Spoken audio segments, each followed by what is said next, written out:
right, let's go ahead and take a look at these last 3 questions. Hopefully you're getting a feel for this. Well, let's definitely do some more. And thank you for watching, by the way.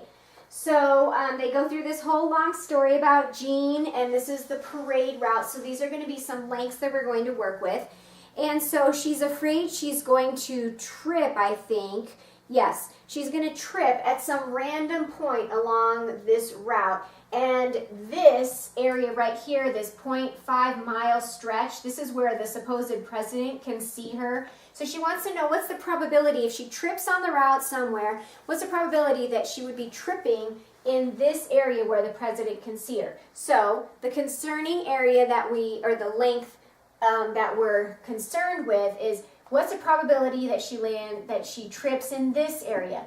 Though this area is 0.5 miles long, so that is the concerning one, and we put that over the total area or length that she could possibly trip. So if I go 1.5 plus this 0.5 is going to give me 2 miles, and then plus another 2.5 miles, I'm going to have 4.5 miles. So this is the area that we're concerned with. What's the probability of this happening over this total length?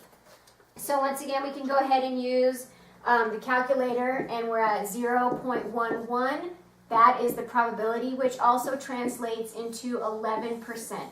So in this length, it's 0.5 miles over 4.5 miles, and it's an 11% probability that she would trip in this area versus the other lengths. All right, so this next one, number 3, is a little different because it's a spinner talking about the area, or not the area of a circle. We're going to do the degrees of a circle. All right, so we have, what is the probability that a spinner will land in region A? So region A, we need to know, because they're giving us these degrees in here, what is the degrees of this angle? Well, hopefully you know, I don't remember if we talked about this last year, but the number of degrees in a circle is 360. So when people talk about turning a 360 in a car, they're going all the way around. So 360 degrees in here. We already know this is 150, 90, and 60. So if you add those up, you get 300. So all of these are 300 degrees. We know that a full circle has 360, so A has to be 60 degrees. Okay, so that's the first step in this one. Now what we can do is we can take this area that we're concerned about, that we want to know the probability, we take this number of degrees over the total number that it can go and land in. So we're going to take 60 degrees and put it over 360, and you can see this is going to be the same as 1/6, or you can just take 60 divided by 360. You are going to get 16.7%. So it's 16.7% that a spinner spun around here will land in this area of 60 degrees in here, because it definitely has more of a better chance of landing in another part of the spinner. Okay, let's do number 5. This one is a little tricky. You're going to want to stick with it, and you're going to definitely want to write down what I write down, because it will help you. So we have circles in a target, and here's the radii, and I wrote those down. If an arrow is fired randomly at the target, so they're not aiming for the center or anything, it's just randomly going to go somewhere, what is the probability that it will land in region B? Okay, region B is this shaded spot, this shaded area. So we need to find the area of B, and then we need to find the area of the total circle. So we're going to do, it's going to be the area of B over the area of, we'll say, big circle. All right. So the tricky part is, what is the area of B? We didn't do too much of this last year.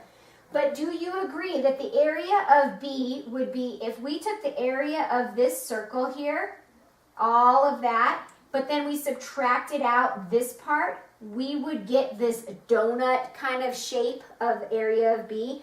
Well, that is indeed the case. So let us do that. We're going to find the area of the big circle. So that would be the radius is 25. So that's going to be pi times 25 squared. And then we're going to subtract out this middle piece right here because that's not part of B. So that's going to be pi times 15 squared. Do you see why? Because the area of this circle is going to be pi r squared and the r is 15. Okay, so that's the area of circle B. And then the area of the big circle, this big one, because the arrow can land all in here somewhere, and that's just going to be pi r squared, but the r is going to be 35. So it's pi times 35 squared. All right. One thing that is going to help you on this one is, do you see that you could take out this pi by using the distributive property? So that would equal pi times 25 squared minus 15 squared over pi times 35 squared. And the reason that I want to do that is because now I can cancel out these pi's, because this is pi over pi.